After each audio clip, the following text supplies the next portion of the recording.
Now, Leonard Skinner's Ed King remembers creating a most memorable riff.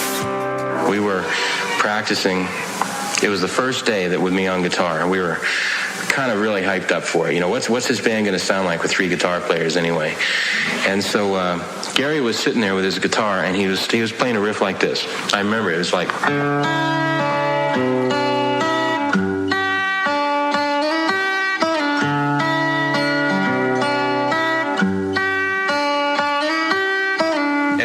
I came up with a counter for it just like this. I mean, it hit me just like a ton of bricks. And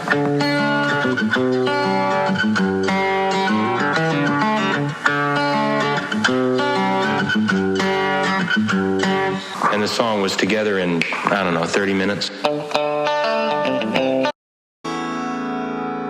legendary David Crosby on the birth of the trademark Crosby, Stills, and Nash sound. Well, what happened was Stills was writing these pretty songs, man. I was writing these pretty songs. And when I put a harmony on Stills's In the Morning When You Rise, and then I dragged Nash over and I said, Nash, sing the next part.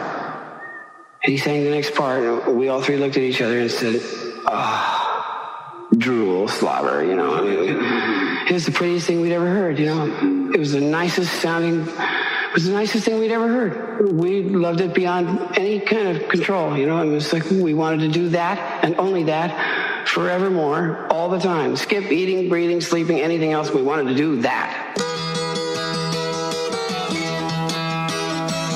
Classic rock pioneer Donovan on meeting a legendary guitarist. And then one day, I realized Jimmy Page was a session guy, and he was doing sessions. And I was the lucky guy, because one day he gets booked for my session, and it was Sunshine Superman. And when Page came in, he actually had the music laid out for him, and riffs suggested by John Cameron, and Mickey Most was my producer on this extraordinary breakthrough album called Sunshine Superman. And that's when I first met Jimmy in the studio, and I realized great guitar players love Donovan songs because they're quirky, they're built on unusual rhythm patterns. Was Ray Manzarek on convincing Jim Morrison to join the band. At the time, I was playing in some jazz groups and with my brother's band, Rick and the Ravens, and we played bar gigs, a place called the Turkey Joint West in Santa Monica. And guys from the film school would come down, and we'd have jam sessions. I'd invite them on stage. Paul Ferrara, hey, Paul, come on up. Hey, Jim, come on, man, sing a song. And Jim would come up and sing Louie Louie with my brother's band. And about a week or 2 before graduation, we didn't know what we were going to do. I said, hey, Jim, what are you going to do, man? He said, well, I'm going to New York. I said, oh, too bad, man, because I was really starting to dig the guy. He was a lot of fun, good guy to be around with, and a real intellect. So about a month and a half after that, sometime in the middle of July, I'm out on the beach getting some sun and down there in Santa Monica in Venice, California. And who comes walking down the beach but Jim Morrison? I said, hey, man, I thought you were going to New York. And he said, no, I stayed out here and I've been writing some songs. I said, really? I knew he was a writer and a poet. I said, songs, huh? Yeah. Well, can you sing one for me? You know, just sing it. And he sang Moonlight Drive.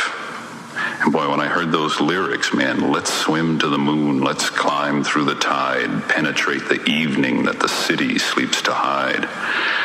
And as he was singing, I could hear all the things that I could do behind it on the keyboards and the shape the song could take. And I said, God, let's get a rock and roll band together. And he said, that's exactly what I want to do.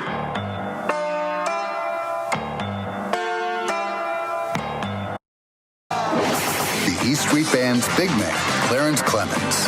10th Avenue Freeze Out. The story of the big man and Scooter hitting the streets and making it big. It's a story that tells the story of who I am and who he is and what we are together. It's the story of him trying to make it without me before I came along. But then when I came along and we put it together, it became something very, very special. When the big man joined the band, it was just, that was it.